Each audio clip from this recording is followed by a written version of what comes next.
My name is Richard Joy, and I'm the Executive Director of ULI Toronto. And on behalf of our Management Committee and our Advisory Board, I would like to thank you all for attending tonight's Fireside Chat event. Most of you will know that ULI, the Urban Land Institute's global mission, is to advance the responsible use of land. Of particular interest to ULI Toronto, though, are the synergies between public and private land uses. And so it is with added interest that we present tonight's program, Waterfront Toronto's new president and CEO, Will Fleissig, in conversation with Ken Greenberg. Before we begin, I'd like to recognize our event sponsors. There are many. And they are Bennett Jones, Bousfields, KPMB Architects, Ledcor Group, Pinnacle International, TD Commercial Banking, and our reception sponsors, Baker Real Estate and Menkes. So thank you very much to our sponsors.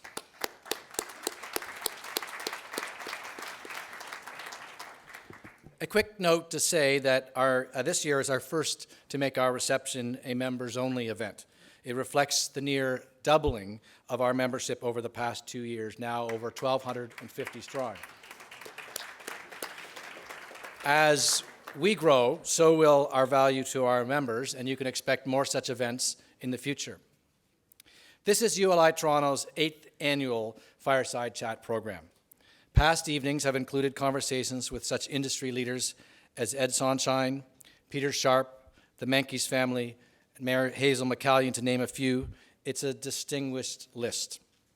Veterans of past years will know that the cornerstones of these events has been a retrospective on the life and career of our guests. In many ways, they've been a celebration of legacy. But last year, we changed our focus somewhat. Our emphasis shifted more to the future. Playing host to one of Mayor John Tory's very first city-building-focused events following his election, it was not surprising that last year's Fireside Chat was as much about Mayor Tory's vision as it was about his past career.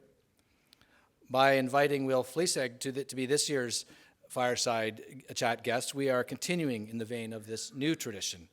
Of course, we're interested in knowing about the professional experiences that have led Will to this new chapter in his career, but perhaps we're even more interested and curious about how his past experiences inform his emerging vision for our waterfront. By way of introductions, I'm going to keep both of these quite brief, as our interviewee will have an opportunity to expand on his past experiences shortly, and our interviewer is well known to most of us in the room. That said, some brief highlights of Will's career include, most recently, the president of Communitas Development, a real estate development and advisory company in San Francisco that leads and advises on community-oriented urban developments. He has overseen multiple award-winning mixed-use large-scale urban projects in this capacity. He's also the past Director of Planning and Development for the City of Boulder, Colorado, and Director of Downtown Planning and Development in Denver, where he led the city's efforts to revitalize several historic areas of the city. Previously, Will directed the planning of many prominent transit-oriented development projects, including Boston's North Station Development Plan, Kendall Square, Cambridge Center Master Development Plan, and Denver's Union Station Master Development Plan, which I've seen fantastic. And he's a licensed architect in the state of California, and I've chopped a lot, so more to be expanded on. Ken Greenberg is an urban designer, teacher, writer, and former director of urban design and architecture for the City of Toronto. He's the founding partner of Urban Strategies, Inc., and now principal of Greenberg Consultants. For over 3 decades, he has played a pivotal role on public and private assignments in urban settings throughout North America and Europe, focusing on the rejuvenization of downtowns, waterfronts, neighborhoods and campus master planning, regional growth management, and new community planning. He is the recipient of the 2010 American Institute of Architects Thomas Jefferson Award for Public Design Excellence and the 2014 Sustainable Buildings Canada Lifetime Achievement Award.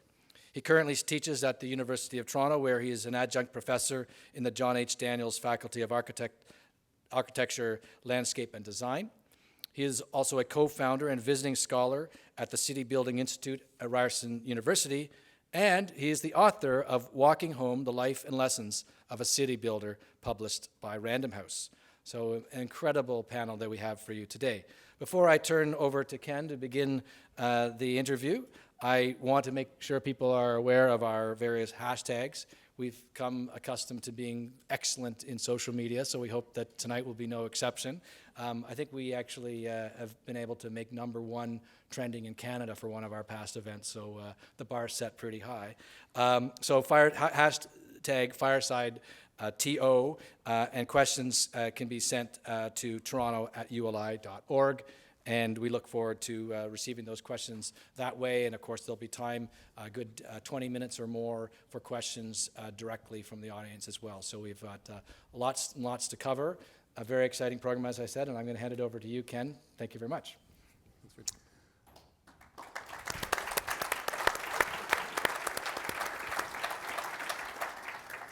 Thank you very much, Richard, and thank you to ULI for allowing me the distinct pleasure to have this conversation with my dear friend and colleague, Will Fleissig. I'm not sure we're going to trend #1 because I doubt we'll be that controversial, but we'll see what we can do.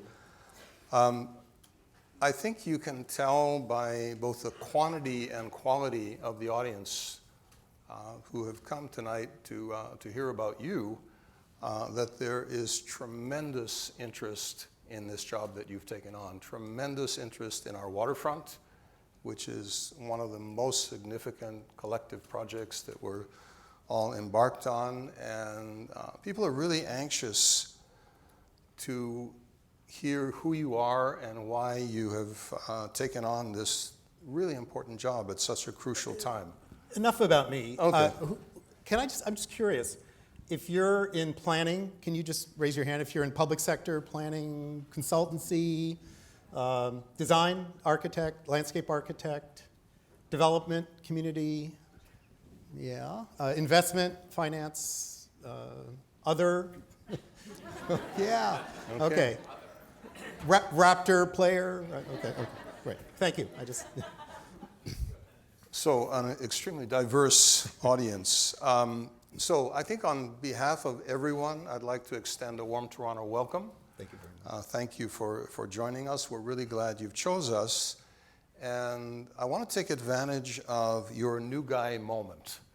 When you come into a new situation for the first time, very often those first impressions when you see things with fresh eyes are very revealing.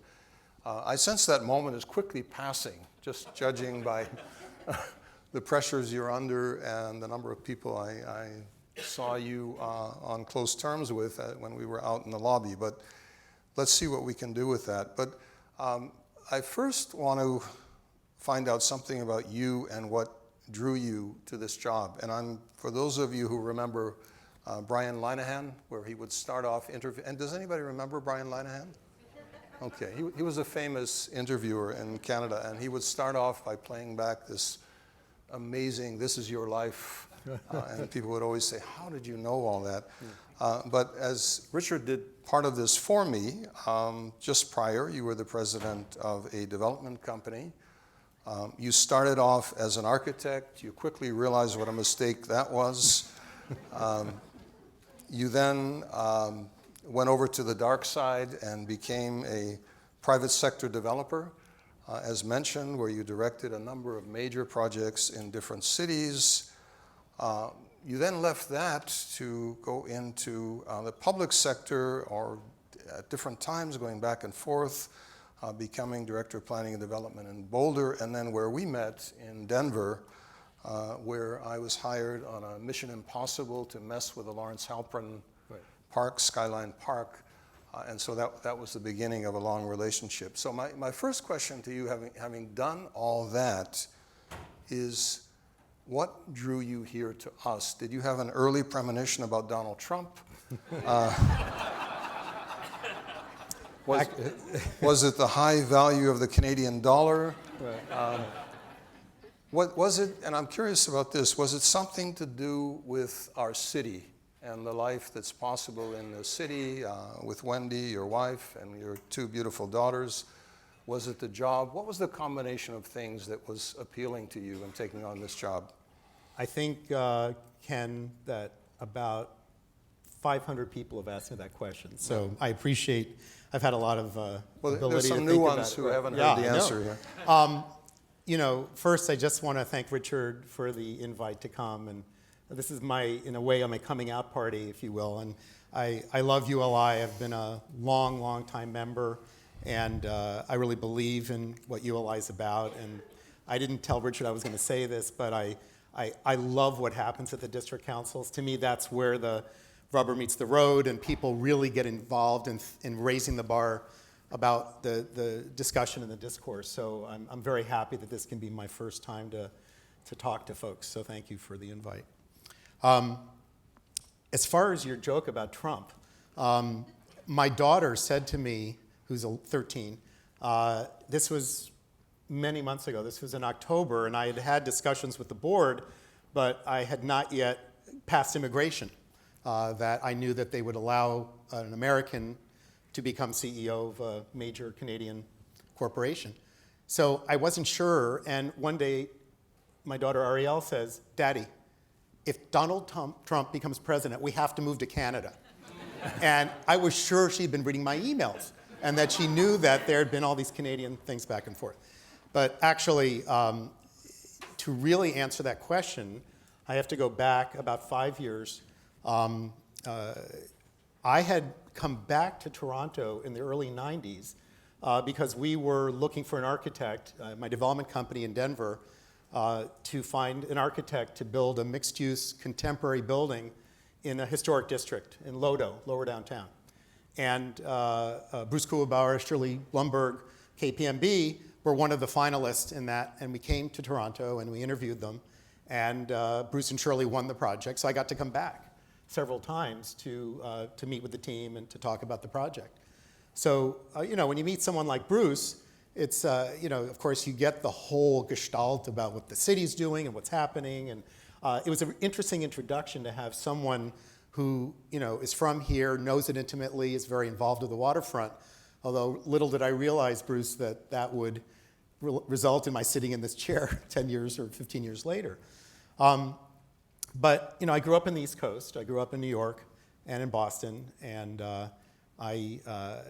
for me, I played hockey.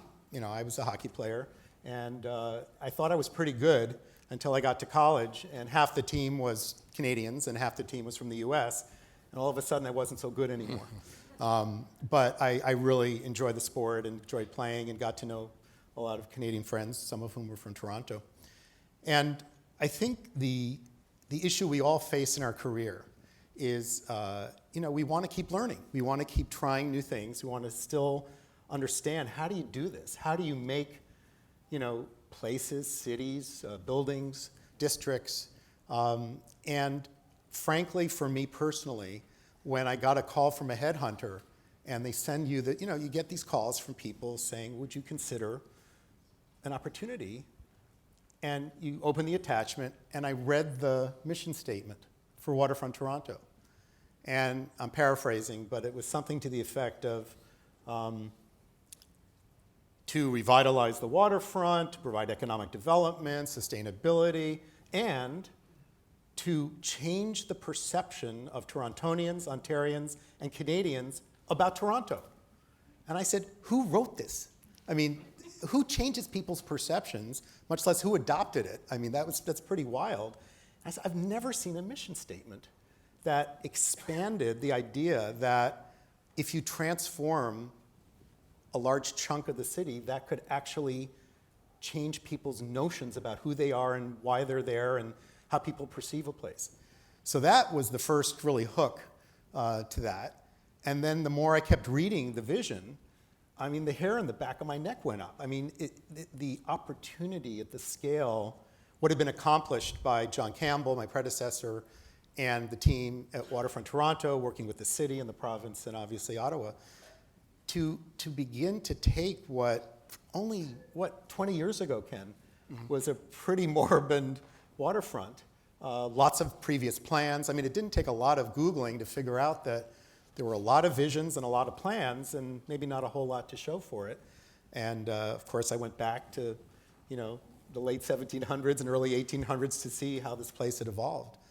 But there was something about that vision that I kept coming back to, that as I wondered whether this was something worth doing and worth changing my career path, the fact that, the previous mayor and the premier and prime minister in 2002, I believe, maybe 2001, I don't remember, had come together and linked arms and said, we need to make this happen on the waterfront. It's an incredibly important resource. And in order to do that, we need a new entity that's, brings all three governments together. So to me, that was really pretty exciting, that in order to recognize that kind of vision, you needed to do something different. So it's really interesting that you mentioned reading that in the RFP as the hook. Right. Because you and I and Wendy and Shirley were having a conversation the other night about trying to pin down what is Toronto about? What is the distinctive quality that defines us? And I think what we came to in that conversation is this sense of becoming, that rather than having a fixed identity, rather than being known for something that's already been done by others, there's this incredible ability to shape the future, changing perceptions, as you put it in that RFP. And I think a lot of people in this room are playing huge roles in that shaping. So I want to ask you about the fact that you had all these, what one might consider different careers, public sector, private sector, in design, and so on. How do those various backgrounds in terms of a kind of convergence of skills play into what you're doing now, the way you see the role at Waterfront Toronto? What do you bring from those different periods in your life? I'm sure each of you, when you think back on that first moment or first moments when you thought about, I want to become an architect, or I want to be a planner, or I want to be a designer or builder, whatever it was, that there was something that fascinated you about cities. There was something about being in a place, whether it was your own neighborhood or downtown, or you were visiting with your family. I have a very distinct memory at 6 years old being in Paris with my family. Both my parents are from Europe. My mother's from Krakow, Poland, and my father's from Austria-Hungary. And standing there and having this memory, very distinct, of this is so different. This is so different than where I grew up. And I was really wondering, how, why, who? And I think that kind of curiosity, although I, in my career early on, was a scientist and was doing oceanography, I found myself coming back to really enjoying being in cities and understanding what shapes these things. And that I think then at university, even though I was a geologist and studying, I figured I should take art history, right? Be a well-rounded scientist, you take the general art history course. So, you start with, Egypt, and then you get to Crete, and then, we got to Greece. And they start showing the slides of, these wonderful pieces of incredible civic design and architecture. And I remember feeling just frozen, looking at those slides of those buildings in Greece. And, this was in the late 60s, early 70s. Yeah. And there was a lot of turmoil in the United States because of Vietnam. And we were protesting, et cetera. I used to actually go get the marching permits for the SDS. And I'd come back in Philadelphia and, did you get the permit? And I got the permit so we can march. So I was interacting with the city. But, I saw those buildings, and it was like frozen poetry. It was like, whatever the embodiment of Greece is supposed to be, here are these buildings that were speaking to the notions of democracy and the Senate and discourse and, homage to the gods, whatever. And so for me, architecture became, something that was like unlocking a whole new world, a new language, a new way of being around cities. And I was lucky enough because at Penn at the time, Louis Kahn was still teaching there. There was Ed Bacon. Ed Bacon was still there. A couple of the other architects, Romualdo Jurgala was there, and also Brown Venturi. Venturi was there. So what an incredible place to be, and Philadelphia is a wonderful city. And so I started sneaking up to Kahn's studio. And it was just, again, this unearthing, this opening up of a new way of being intrigued about places and cities. And how do you do that?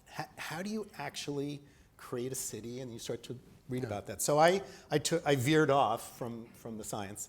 But to me, the idea that we could all come together and somehow share each other's notions about what Toronto, is and what it could be and will be, and that collectively in this room we could sit down and actually come up with what that should be and then actually see it happen. And if we could be meeting again in 20, 25 years, every single one of you would be sitting here and we'd all be having a round table, not me talking. And we'd all look at each other and go, wow, remember that time when Will, here it is 25 years later, and look what happened. So it's that fascinating. moment at Penn back in the 60s and 70s, and then the connections with Harvard and CERT and the Urban Design Conference, and at which Jane Jacobs spoke. Yes, I got to meet and made a big splash. Right. One could argue, although we don't think of it that way, that we are in a similar moment in Toronto right now of incredible reinvention, that in fact our city is a gigantic R&D lab for about what is a city in the 21st century and what does it mean to be in a city with a different set of conditions and a different set of players, but equally interesting. So I want to go back to where I started, which is this thing of first impressions. Yes. From afar, we form hunches about what we think things are like, and coming and meeting Bruce and Shirley and having that early interaction with Toronto, I'm sure you formed certain impressions, and I know you did a lot of homework preparing for the job interviews. But now that you're actually here, are there things that are surprising you, either good or bad, or somewhere in between? What are the things that are striking you that you didn't know before you got here? Right. So imagine that you've been called by a group saying, we want you to come to a city you've never been to, or really know. I've been here a few times. And we want you to come and we want you to tell us what you think about our city and what can happen. But you can't talk to anybody. It's all under the table, and what do you do? So here I was, 2,700 miles away in San Francisco, and I thought, well, I guess I could call you, and since we've known each other, and I could call Dean Summer because I knew Dean Summer, and I could call Bruce and say, look, I can't talk to anybody, but how am I going to figure out what's going on and who's on first base? And I had to rely that some people could keep their mouths shut, and I could meet with them and say, what's going on? But the best was, I don't know if Robert Friedman's here or not, but Robert's a colleague. It's right there. Thank you. Hi, Robert. Robert is someone I've known for many, many years and had been the head of urban design at the city. And so I said, Robert, this is Will Fleissig. Do you remember me? And he goes, of course I remember you, Will. And I said, listen, we never had this conversation, but can you take a few hours and hang out with me and tell me about the waterfront? So I guess now I can tell the truth that, you've been outed, Robert. So Robert and I went out and we started walking and talking and walking and talking, and what's that, and what's that, and what's that. And then the best was, as Robert suggested, I got on a bicycle and I started going by myself down in the summer down to the waterfront and going on Cherry Street and then going down to the beaches and then going all the way down to the Leslie Spit and just wow, the Hearn. I mean, oh my God. I mean, the scale of the opportunity and understanding. I'm right next to downtown. I'm barely 8 minutes on my bike from downtown, and this is Tabula Rasa. I mean, it's just fantastic. So I think that, and then also seeing what had actually happened. You go to the West Don Lands. This was still Pan Am Village. I was here actually during the Pan Am Games, which was great. But to see how, taking this leftover piece of land that, they had to do for flood protection and creating this amazing urban place, this landscape mecca. And I remember walking up, leaving my bike and going up to the top and looking down and then seeing the Pan Am Village coming up and seeing what would become this new neighborhood and the care that had been taken with the scale and the detailing and the relationships and the mixed use. And I was just so taken by the quality and the thoughtfulness and scale is such a relative term, but you could tell that it had been done with real nuance and real skill. And so that said, wow, look at that. And then Queens Quay was under construction. And I go up to one of the workmen, the stone cutter, and I walk up to him and I said, he's cutting, you've all been down, and they have this maple leaf pattern in the rubble, not the brick, the stone. And the last little piece has an acute angle. What if any of you have tried to cut stone at an acute angle? It's a bitch. You can't do it. And so what you want to do is just chamfer the corner, right? You don't want to make it. And I went up to the guy who was taking a break, and I said, isn't that really hard? He goes, oh, man. He used a word I can't use. And I said, but don't you want to just, they won't let me. I have to do this acute angle on that last block of that maple leaf pattern because, I said, that is amazing. I mean, who, both from a designer's perspective and then carrying it through on the implementation to insist that last piece. So when you next go down there, look at that last little block because this is our front porch. This is the first thing that people, when they come to the city and they're going to CN or whatever, they're going to come down to Queens Quay, and that's the front porch. And if you come to your front porch at your home and it's a little rickety and things are kind of hanging, you go, wow, I wonder what it's like back there. It's the first impression piece. So what you've created, what Waterfront Toronto in fact has accomplished, is to create this magnificent front porch that now sets the table for the next stage of what's going to happen on North Keating and the East Bay side and then going out to the Portlands. So that idea, that kind of care and commitment, and now that I understand the design review panel and Chris Glazick, many of you know, I think Chris is here, the way the design review board has worked with designers and applicants, I mean, very, very terrific process. Obviously, we can always make things better, but as a process of making excellence. So these pockets of excellence. It also, as I walked around downtown, I was surprised that I didn't see as much green as you experience when you go to Boston or New York or even Philadelphia. That obviously you have terrific parks, you have wonderful pocket parks, but as a place where you were looking for a little bit more canopy, and then I went out to the Annex, and there are a couple of those great streets where Shirley Bloomberg lives, and the great canopy. I'm going, so what's the deal with that? And I'm learning about the history, about right-of-ways, and there was a lot of tussle about how wide the street should be and how costly it would be, and well, why do we need a canopy? That's going to cost more money, and so I believe, and I think the reason that I'm here is all of us now recognize that we have this opportunity for the rest of the waterfront and the rest of the Portlands, huge, to really create and define what is the 21st century Toronto. What is this next evolution of our place and our city? And frankly, however many are here today, we're it. I mean, this is the group that's going to make that happen. And I'm so excited to be part of that and to help to do that. So, I mean, if you add all those things together, I'm giving you kind of snapshots. The last thing I will mention is everybody's so friendly. And, I mean, everyone's been so welcoming and open. And, I mean, don't be deceived. Yeah, well, yeah.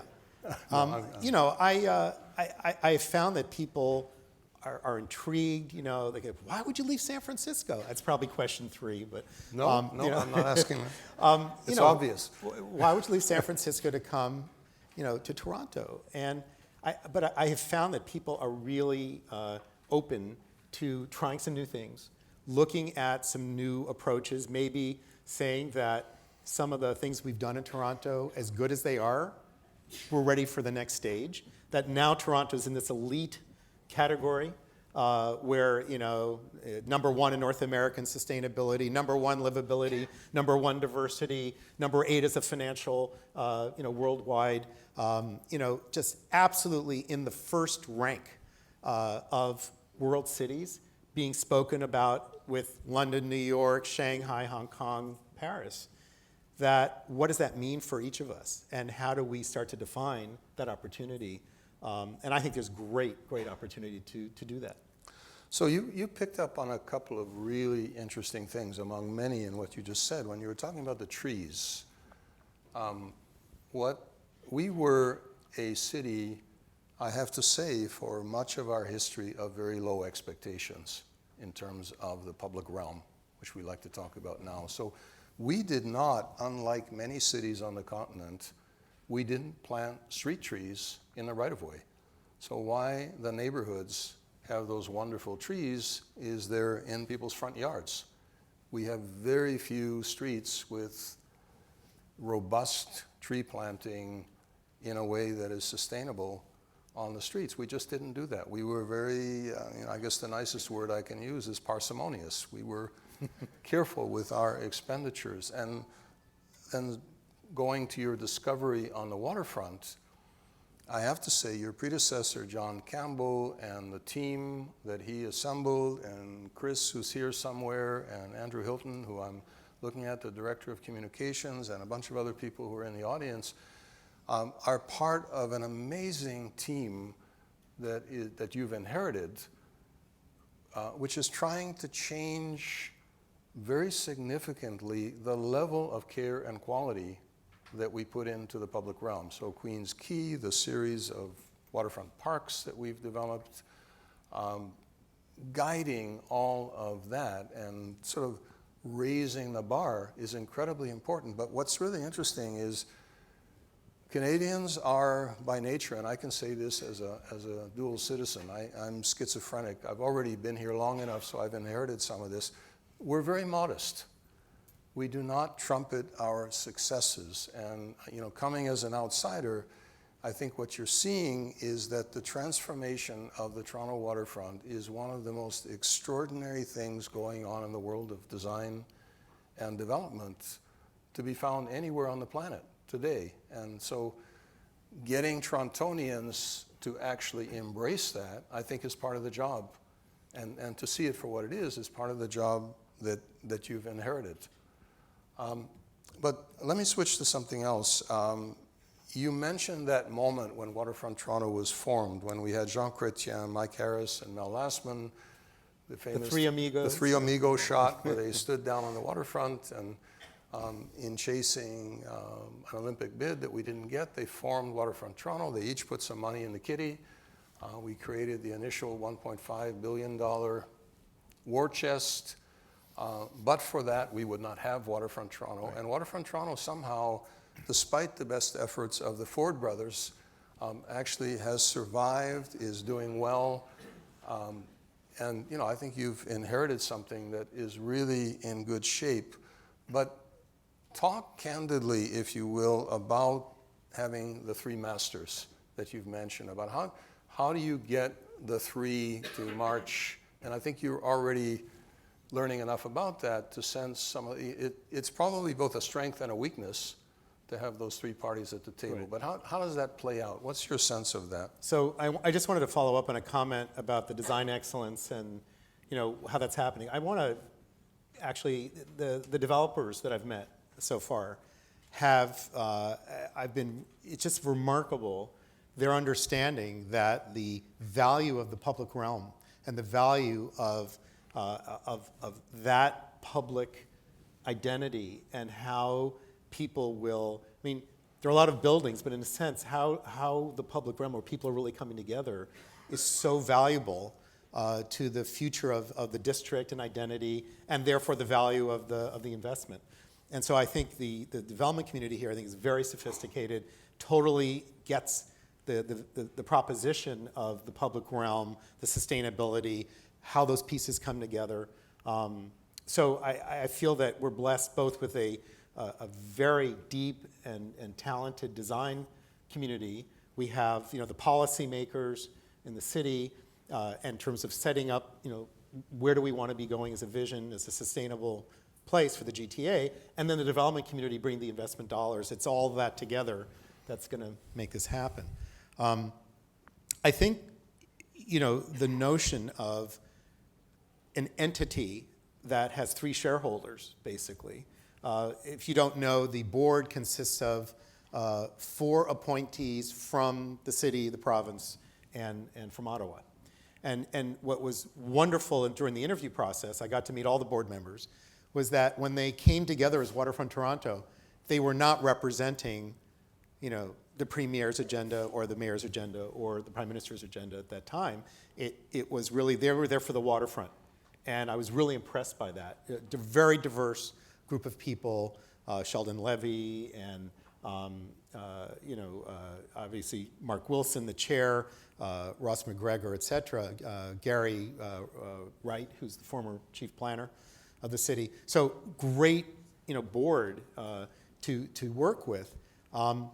And so I realized that both having a clear vision, a high-functioning, committed, engaged professional staff, and then having a board that was really rallying around that were the key ingredients, and that our job was going to be to, in a sense, say, look what we've done to date, look what's been accomplished, that the premise of creating a new entity, in fact, had been delivered between the development that had occurred, the Queen's Quay, the West Don lands, the public realm. So there's credibility there. But now we're looking at 2.0. We're looking at the next piece of that. Our job is to really take what we've done and reframe it. Because people are saying, well, that's great, Will. That's what was done during the first 10, 12 years. Great leadership by John Campbell. But now what? 12 years is a long time, and we have new people in all three governments. We have a new mayor, we have a new planning director, we have new people at the province. And so they're kind of saying, so why Waterfront Toronto? What's the value proposition? Because, frankly, the city knows how to plan and knows urban design. Infrastructure Ontario, IO, does real estate, does infrastructure. And, the federal government does P3s. So what is it about Waterfront Toronto that you need in order to actually address the issues of the day? So I'm asking myself and I'm asking my colleagues that question. And what I'm starting to think about, and I'm throwing it out there for further discussion, is, we talk about the roads and the bridges and the parks and the buildings and, the innovation centers and the digital infrastructure. But what does that get us? What are we trying to achieve? And I think all of us should be rethinking what we're doing in the post-Paris world, the COP21, what happened just weeks ago. That the urgency, the timing, that we all are doing good work. We're all trying to do, LEED silver, gold, platinum. We're all trying to advance that. That's not going to do it. If we're trying to get to 80% GHG reduction by 2050, we've got to up the ante. And I've tasked Lisa Prime in our office, our sustainability officer, and said, okay, if we work backwards from 2050 for an 80% reduction, what does that mean in terms of mobility, the green canopy, electricity, water, waste, all of those systems? Where do we have to be? What's the trajectory? But at the same time, we have to do some demonstrations. We have to show people what is a climate-positive design, a climate-positive development. What is going to actually reduce the greenhouse footprint, the carbon footprint, and provide the jobs and the innovation that Canada needs to produce, and how do we export that technology, support those services. And so I'm committed to both, that we need to figure out a trajectory for what the waterfront can be and where we need to go, but we also need to show people now what that means.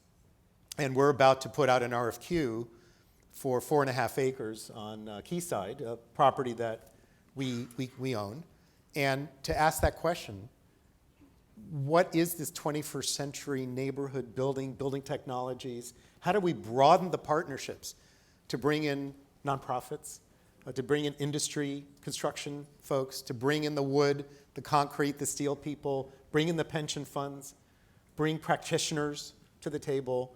How do we expand the conversation? Because in order to do what I think we all have to do, we have to change how we do our conversations and what we're trying to do. And it's going to take every single person in this room and everybody you know in our industry to achieve what Canada needs to do. And it's going to happen in the waterfront. That's the place. Downtown is going there. It has to go there. We have to figure out the transit. We have to do the flood control. We have to build key green infrastructure. But to me, that is going to happen. I've had meetings in Ottawa, and with Minister Zohe was here not too long ago, and we had a nice walking tour of the waterfront. He's a wonderful fellow and did some wonderful work in Edmonton. But it's resonating. When I meet with the MPPs, when I meet with the MPs, when I talk to the ministers, I meet with the ministry, it's not a long conversation about what needs to happen and why it's so important. And then I kind of salt it and pepper it with the urgency that the infrastructure that we'll be putting in the Portlands will support the vertical buildings that have to achieve this carbon reduction and create this new livability and the new way of creating jobs and living and working and all that. So it's very present, it's very near, it's actually tomorrow. Today is tomorrow. And the idea that 35 years is going to go pretty quickly. We have one generation, as the chairman of ARUP wrote in an article in The Guardian, said, we have one generation. We're it. We're going to figure this out or we're not going to figure it out. And it's going to happen at the waterfront. So given the urgency that you've absolutely correctly identified, given the fact that we are living through a rare moment in this country, so different from the hysteria south of the border in my former country, where the stars are relatively aligned. Yep. In Ottawa, at Queen's Park, at the City of Toronto, we have leadership that seems to be saying the right things, that is interested in collaborating. As you said, it goes right down to your board level.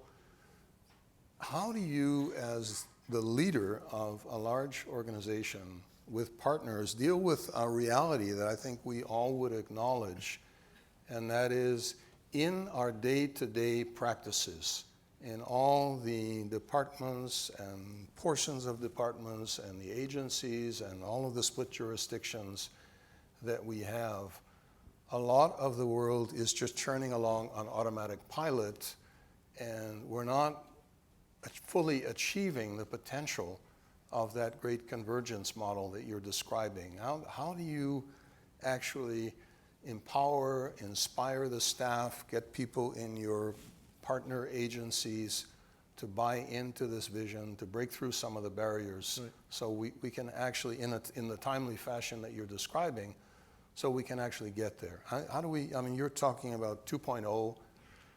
It's what we're doing now may be very good. It's not good enough. How do we get to that next level? That's a terrific question.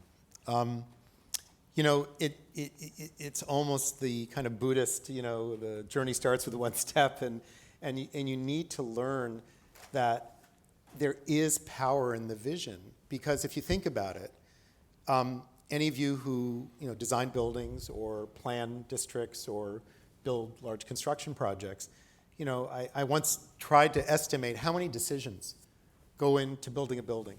And I just wondered, during the early schematics and then during the financing discussions and then trying to get an entitlement and then actually figuring out the marketing and all the financing. And, it's 10,000 decisions for a building. Maybe it's 8, maybe it's 11, I don't know, but it's thousands of decisions. So what guides those decisions? What actually informs when you have to pick, are you going to use this material or that material? Or is Bruce, are you going to use the dark gray or the black brick? Right. Or that was a joke, anyway. He's coming out of his dark gray period, so this is okay. I can make a joke. Are you going to do the ground lease or do the for sale? Are you going to, in the negotiation on Chapter 37, Section 37, are you going to go for this or that?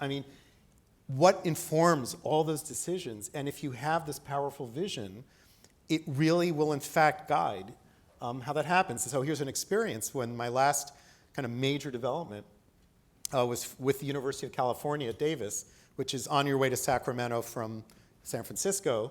It's a large campus. It was the ag campus, so they had a lot of land for research agriculture. It's the #1 school of agriculture in the United States, and some say in the world. It's the #1 veterinary science school in the United States. It's #1, #2 now in biosciences with Harvard.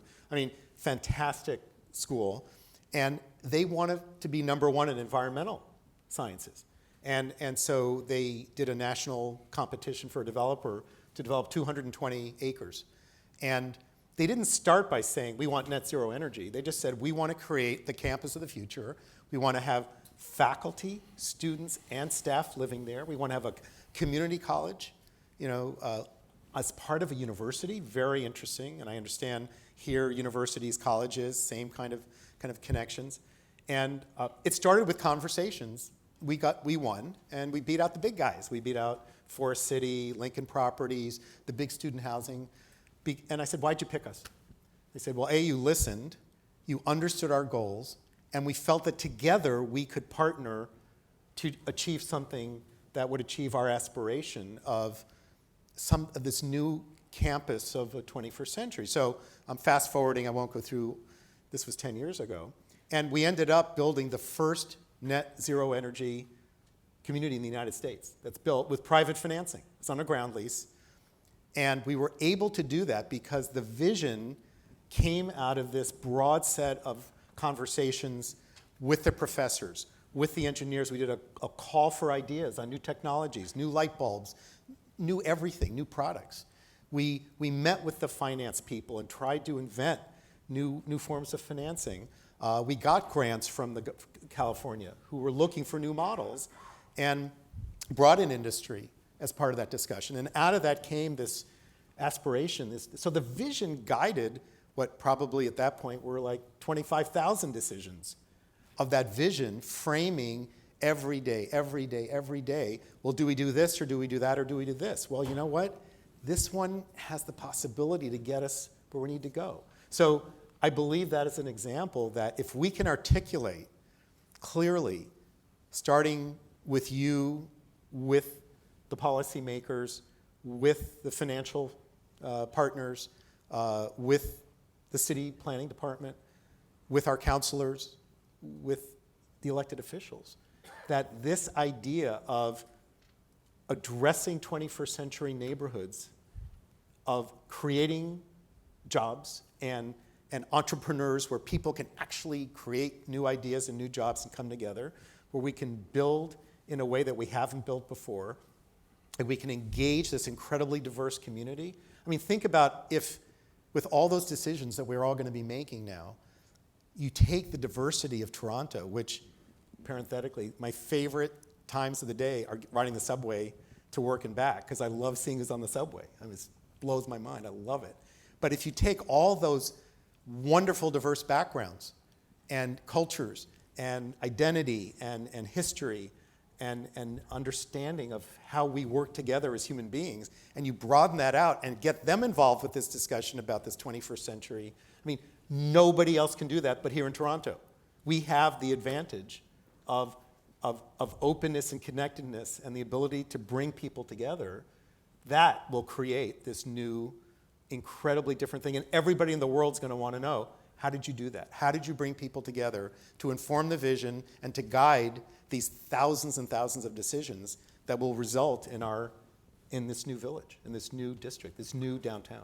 So you've really anticipated what I wanted to ask you next, which is how do we take this extraordinary transformation, this ferment on the waterfront, which we're just starting to barely see as the pieces come into play, as we see the wave decks connected to the transformed Queens Quay, as we see East Bayfront starting to come into existence, the Canary District.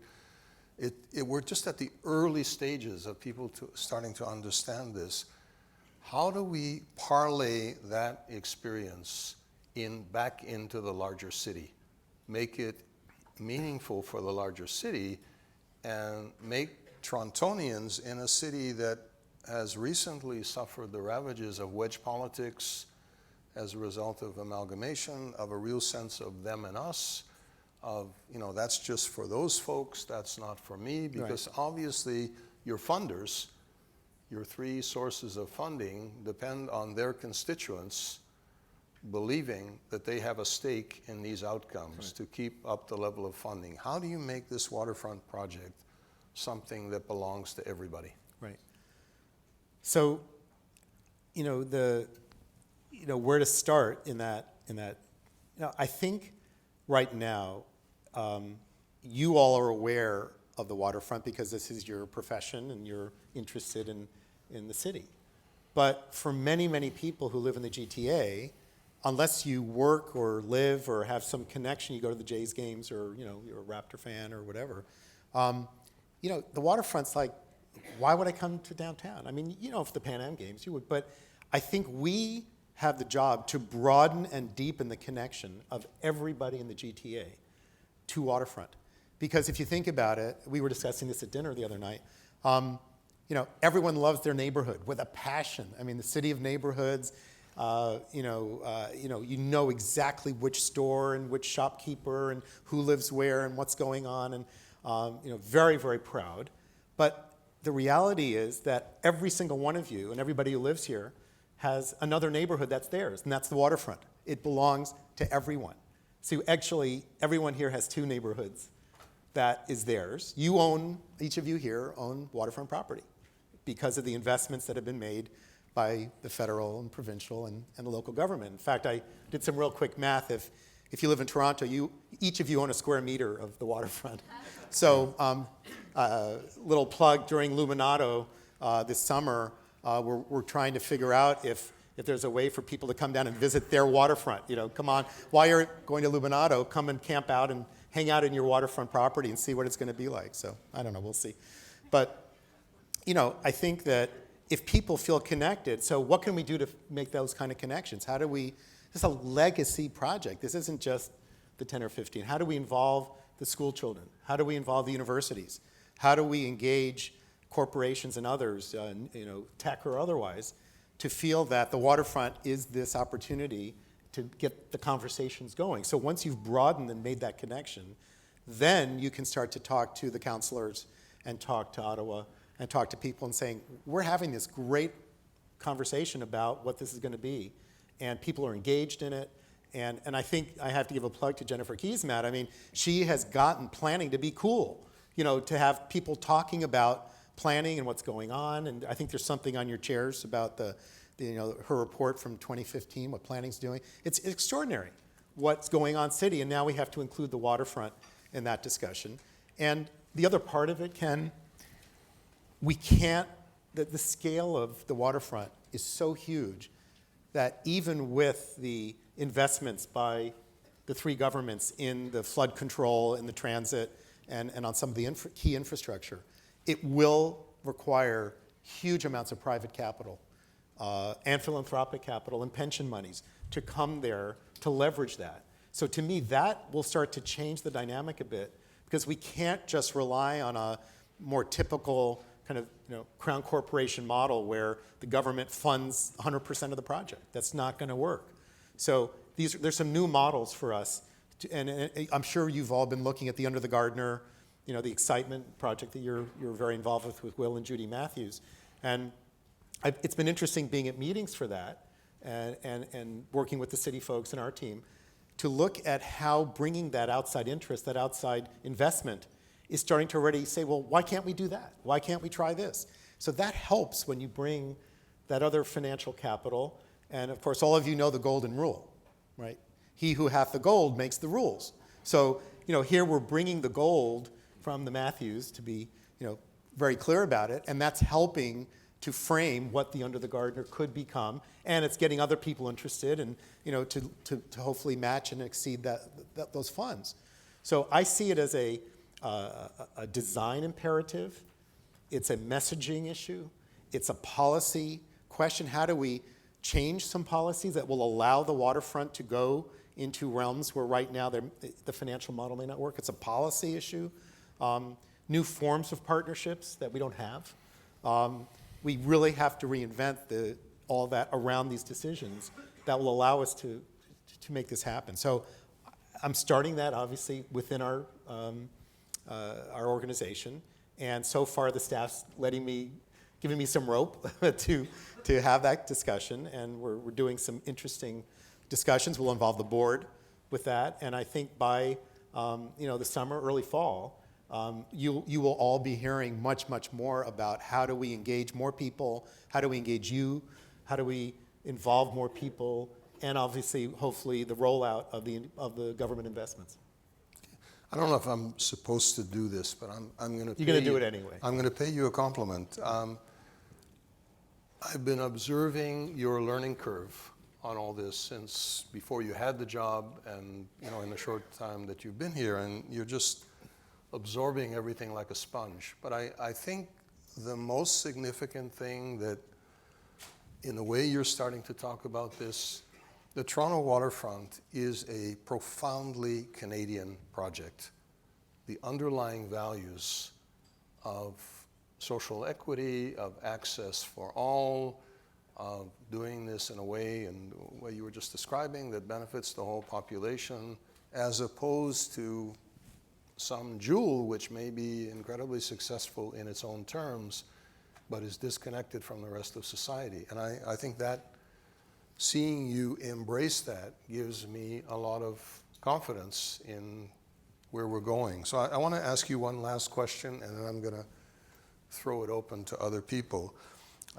You've said to me that this move to Toronto is not a stepping stone in your career, but this is a kind of career culmination. So if you look out 5, 10 years, 15 years from now, whatever time frame you want to pick, how would you imagine success if you achieve your goals on the waterfront as you're starting to understand them? What would it look like? What would it feel like?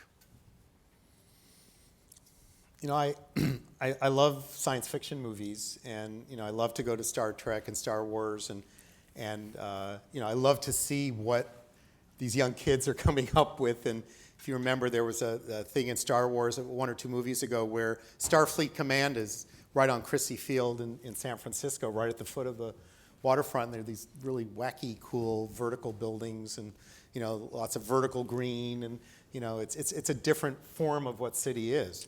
I think that the success of the waterfront will be that Canadians will bring the best they have, the best technology, the best design, and that will in turn relate to the other metro areas in the world.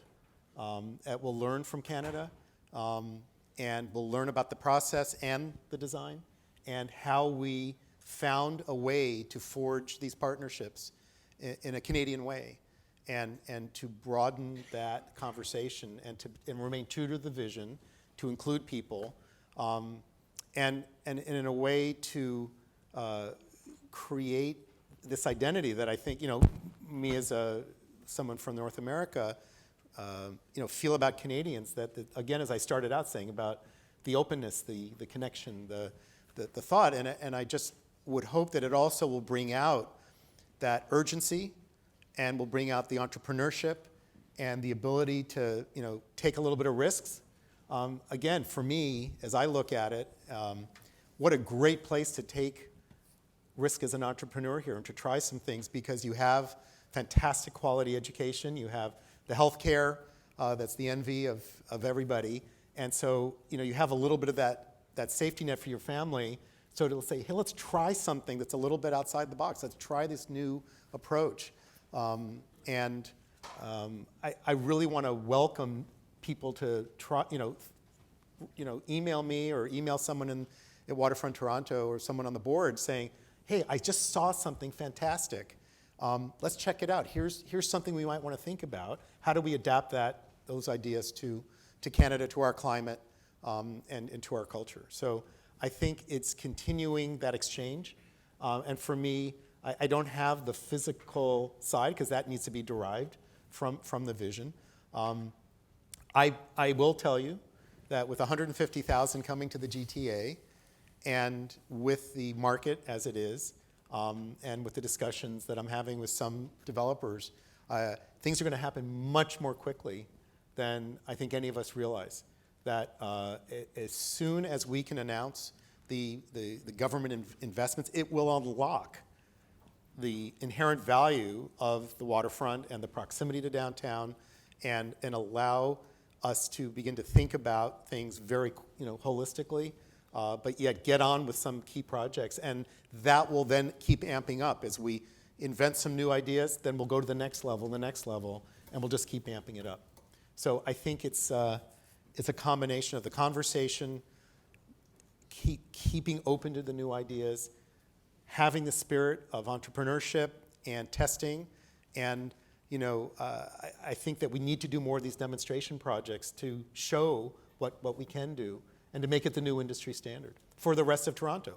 Because if we can show some new ways of approaching these urban problems, of transit, of mixed income housing, of public realm, those then will be adapted for the rest of the GTA and the rest of the province and the rest of Canada. So this is our place to test, to be the test bed, if you will. It's a great note to end on. Yeah. I thank you for that. But now let's throw it open to the...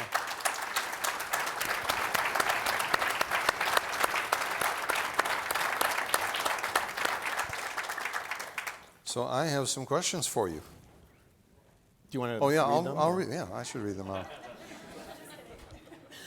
What thoughts do you have about the possible Expo 2025 project in the Portlands? Would it be good for Toronto?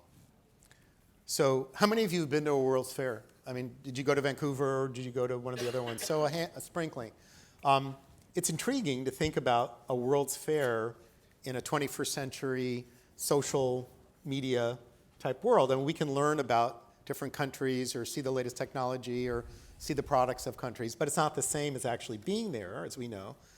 And I remember talking to Councillor Wong Tam, and I asked her that she, coming from Asia, and she said going to Vancouver for the World's Fair was the first time that she really identified and felt like a Canadian, and that experience really made her, so proud about being a Canadian and being at the Vancouver World's Fair. So I think there are a couple of issues there. I mean, on the one hand, clearly it galvanizes the decision-making model and accelerates that. And I want to be sure, and what the Secretary General said when he was here a few weeks ago was the reason to do the World's Fair is to have a legacy that goes far beyond the actual 6 months, 8 months of the fair, that will extend beyond for the future of Toronto. So if we can figure out a way to do this 21st century district and infrastructure and place in a Canadian-specific way that will be the legacy and that somehow that the World's Fair is part of that, then I think that's a great conversation to have. The problem is that the timing, if they're talking 2025, that's kind of tomorrow in infrastructure terms, given what we have to get done. So it would mean some pretty quick decisions. It would mean how do we work together with the sponsors? How does Waterfront and others deliver the infrastructure and get it to the point where we're not being expedient? Because we all know when you have that kind of tough schedule, you got to, work to the schedule. And so we are open. The board is officially neutral. We welcome, if the federal government makes that decision and the committee, then we will work hand in hand and be a partner to help deliver the infrastructure so that the pavilions and such would happen. So at this point, it's more of a, we're ready and willing and capable to be a partner with whomever makes that decision. On the other hand, having a really aggressive schedule, as I'm learning with the project under Gardner, can be very useful. Next question, what parallels do you see between the San Francisco and Toronto waterfronts? What might we learn from San Francisco? Right. So one distinction I'd make is, when I look at Ontario Place and I look at, is it Zeidler? Did I say it right? Zeidler, the pods. And, that was the place. Many of you, I've talked to folks that growing up in Toronto, that was where you went. That's where you hung out as a teenager, and the IMAX theater, and there was this destination to come down to the waterfront. Very exciting. Harborfront, same kind of vibe. That's where you go and you hang out. You need key destinations in addition to creating great neighborhoods. And I think that we need to look at what are the other possibilities of destinations like they've done in the waterfront. And obviously you've all been there to Ghirardelli Square, and there's the ferry terminal and the farmers market, but now it's extended out because the transit got extended, where you have the ballpark, you have the exploratorium, great kind of hands-on science museum right on the waterfront. You have some great new neighborhoods that are Dog Patch is kind of the hot new neighborhood there. And so the waterfront is transmuting, and there's also a brand new project, Hunters Point, Hunters View, which is 12,000 units of housing, and a third of that will be affordable. So great opportunities in the waterfront. But again, the transit, the public realm, doing it in a way that's very specific to San Francisco, knitting it back, the connections to the neighborhood, what you've been saying about Under the Gardner. I think all those lessons are very present in the waterfront in San Francisco. Obviously one difference, not to make the major point, but we had an earthquake, and that brought down our version of the Gardner Highway, the Embarcadero, came down. I want this on record, I do not wish an earthquake on Toronto to make that happen. The decision's been made. The Gardner's going to be reconfigured on the hybrid, and we will figure out how to make the connections to the waterfront. I was going to ask you about that, but you've deftly I definitely pushed that aside. circumvented and preempted you. You did. This is a good one. Talk a little bit about public-private models for public space. Not only the creation of public space, but the maintenance and Right. stewardship of public space. So whoever asked that question, bless you. This is front and center for us right now. With the Under the Gardner, the Matthews, in their behest, and I think this was very Machiavellian of them, to say none of that money can be used for overhead maintenance. Because normally, at least in the States, if somebody gave a behest, you would take about 2/3 of the money and use that for capital, and 1/3 would go to overhead maintenance, programming, whatever, because you'd invest that money, right? But they said, no, you can't do that. So it's begged the question, not just for the Under the Gardner, but for the rest of the waterfront, how do we maintain the high quality of the maintenance, the overhead, the care, the refurbishment, the programming, all of that, which is inherent in creating the waterfront. And so we've just brought on a consulting firm from New York, HR&A, who some of you know, they're kind of an economics firm, but they have a lot of experience throughout the country, both in Canada and the US, of how to bring these partnerships so that the public realm will be, in a sense, adopted by the folks who work and live there. And they're new models of creating the revenues that obviously you need to work in partnership with the city as well, but it's an enhanced level of care that I think the mayor, when I've spoke to him, is very much looking forward to seeing what we can come up with, both on Under the Gardner as an example of how we take that to the rest of the waterfront. Okay, next, aside from Toronto, what are your other favorite waterfronts in the world? Well, Bruce Kuerbauer keeps telling me I've got to get to Copenhagen and to see what they've done there, and obviously Amsterdam, and there are Hamburg, and there are a few other just incredible exemplars of the waterfront. I was very lucky. I got to work on the waterfront in Washington, D.C. the last few years. It's now under construction. A private developer for 28 acres to rebuild literally the waterfront wall, the promenade, right down from L'Enfant Plaza, 2 transit stops. And so, working at that level, and I think what we came up with, it's a riverfront, but I think that'll be kind of exciting. I would hope that it will be exciting. For me, what Mayor Bloomberg has done in New York and extending the waterfront all along Manhattan and in Brooklyn, and the work that Michael van Valkenburg, who's working on our project here, has done in New York is just extraordinary, both in terms of enhancing the neighborhoods that are immediately adjacent, creating new outlets for a densifying city, but also creating destinations for people to come to the waterfront, even if they don't live in Manhattan or in Brooklyn, because they want to just be part of that experience. So I think that, for me, that energy, that excitement that we see there. I think what I'd want to say also about the waterfront in Toronto, it becomes really important that while we're building, pretty massive, that we also get the fine grain And some of the greatest spots here are those, the little alleys, and when you're in Yorkville and other spots, that intimacy. How do we maintain that smaller scale while we're also doing these pretty big chunks of development? So I'll be looking to the Design Review Board and to Chris and others for how do we find this kind of new intersection that's very walkable, that's very humane, that has that 3, 4, 5, 6-story kind of scale, but also allows for the densities that we really should be building. That's going to be a really interesting play down at the waterfront.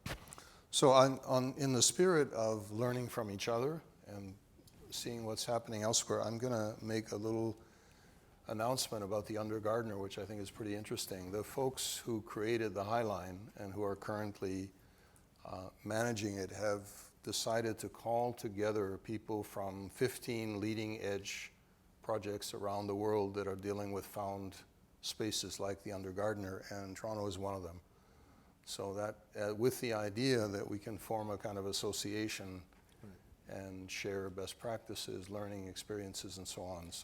And that's fantastic, because I think that'll be, we're in that league. I do want to say, in case any of you don't have plans this weekend, there's going to be an event happening down at the waterfront. The Sugar Shack. And the Sugar Shack. Yeah. And, how do you have fun in the waterfront, in the winter? And there'll be an event there, and lots of, food and music, et cetera. And I have to tell you, the reason, I really have to come clean.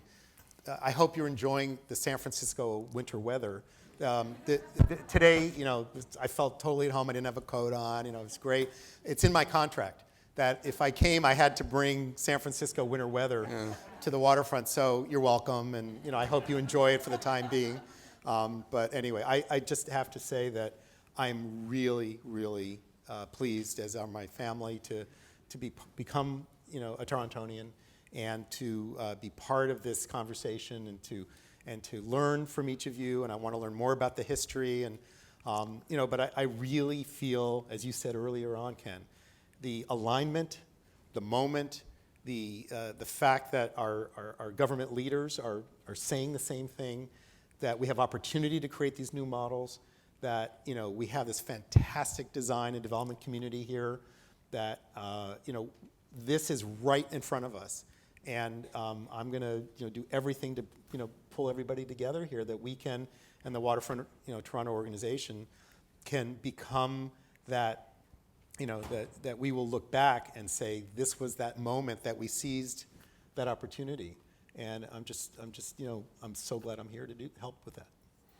So last question, and I just get to read them. I don't necessarily agree with them, but Editorial comment. a little editorial. I just wanted to be clear.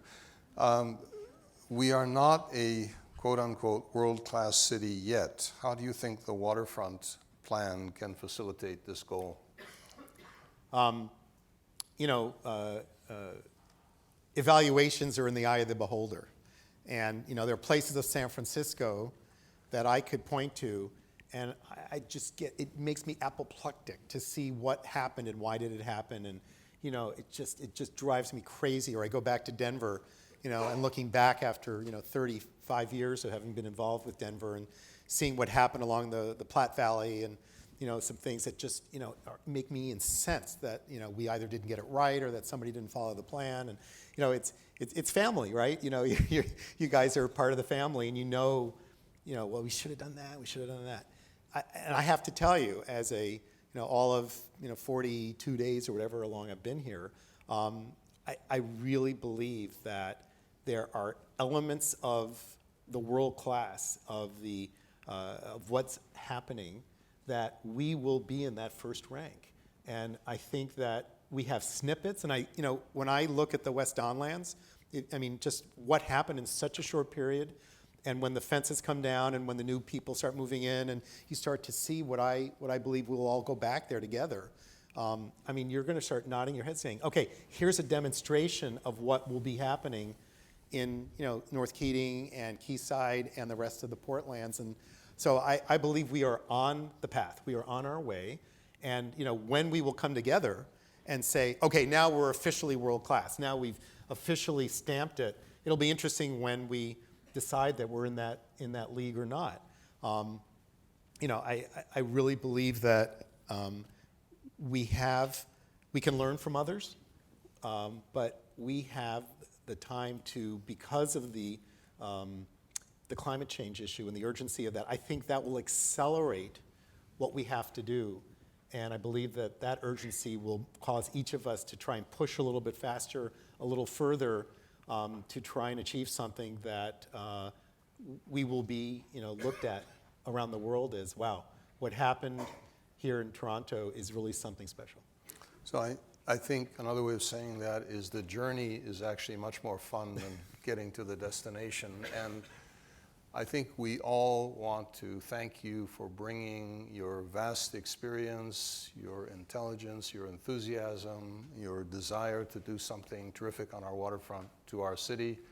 So welcome, and I'm sure everybody looks forward to working closely with you. Thank you, Will. Thank you.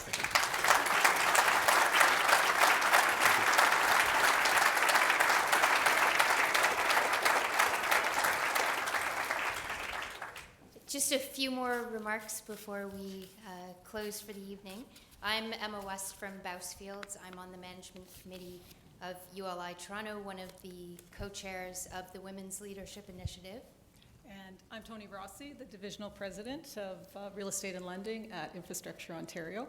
I'm also on the Management Committee of ULI and a co-chair of the WLI Initiative.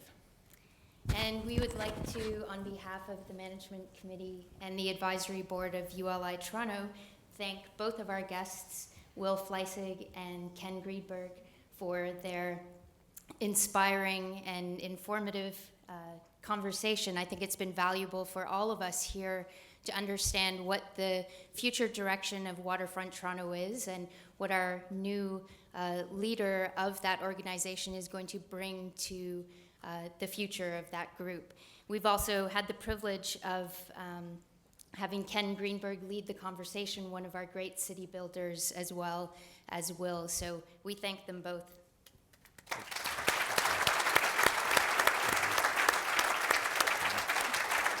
I think we said it earlier, none of these events could really happen without our event sponsors, so we really need to do another shout out to our event sponsors, and bear with me while I highlight each and every one of them because it's important. So Bennett Jones, Bousfields, KPMB Architects, Ledcor Group, Pinnacle International, TD Commercial Bank, and then the reception sponsor tonight's Baker Real Estate and Menkes. I also want to flag very briefly from a housekeeping perspective that we have some upcoming events at ULI, and a very big one in the near future on April the 7th is our annual Meet the Chiefs. So if you haven't gotten your ticket yet, please do so. They are going fast and furious. We know that that's going to be a fantastic event to come.